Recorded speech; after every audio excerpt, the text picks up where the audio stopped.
Hello students, welcome to Sagar Sharma classes. आज हम आपको कराने वाले हैं यूपीजीडीसी असिस्टेंट प्रोफेसर, जो सब्जेक्टिव एग्ज़ाम है 30 तारीख को। उसके कुछ मेंस के क्वेश्चंस करेंगे हम। इससे पहले भी हमने कुछ सैम्पल्स क्वेश्चंस आपको करा चुके हैं।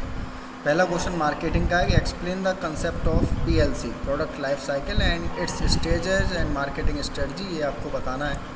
तो पीएलसी क्या होता है, पहले वो इंट्रोड्यूस करना है आपको। Refers to the patterns of sales and profit of a product over the period from its introduction in the market until its decline. It also help marketers understand how market conditions change over time. अब 4 stages होती हैं। First one introduction, second is growth stage, third is maturity and fourth one is decline.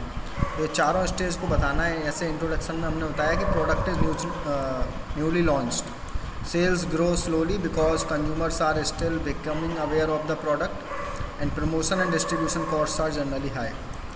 In growth stage, market acceptance increases and sales rise rapidly.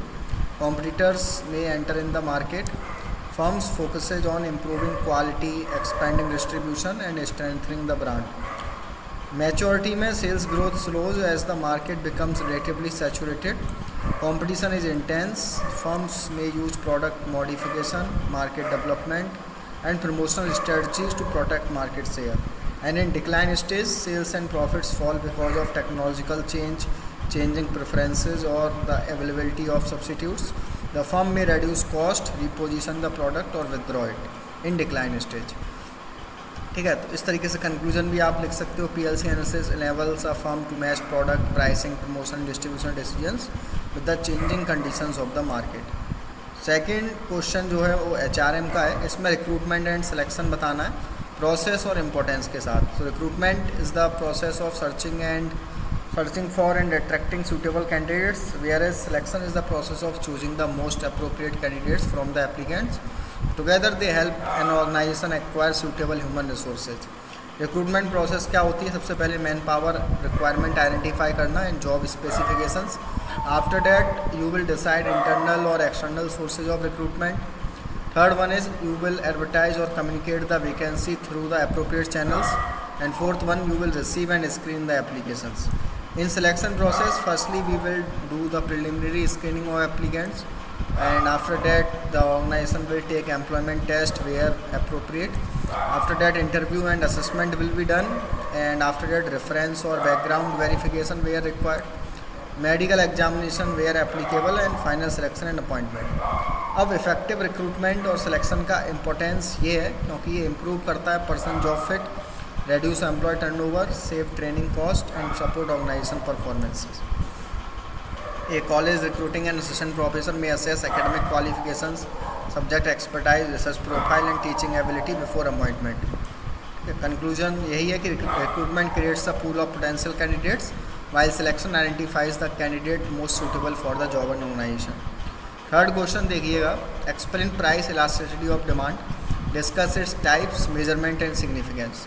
Price elasticity of demand जैसा कि आपको पता है measure करता है responsiveness of quantity demanded to a change in the price of commodity.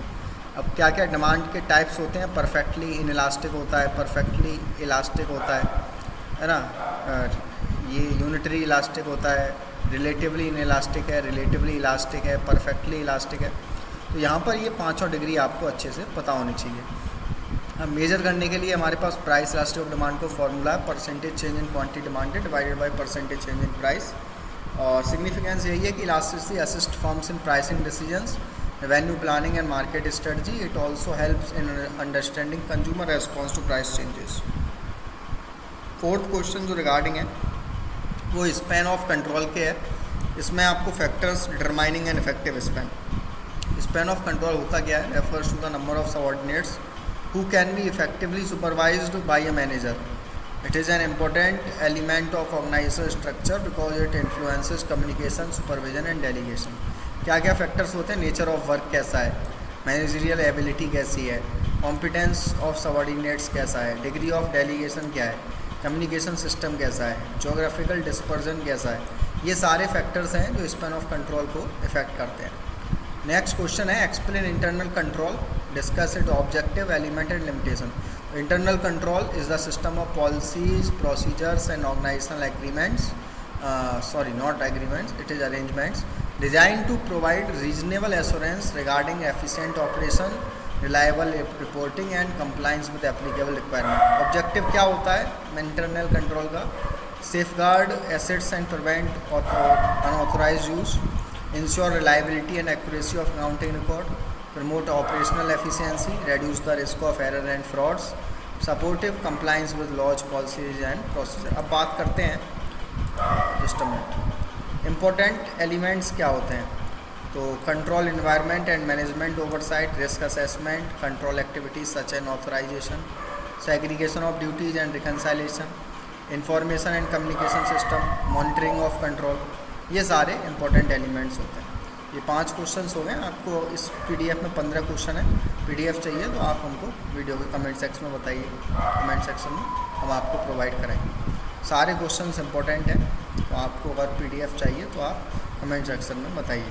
Thank you.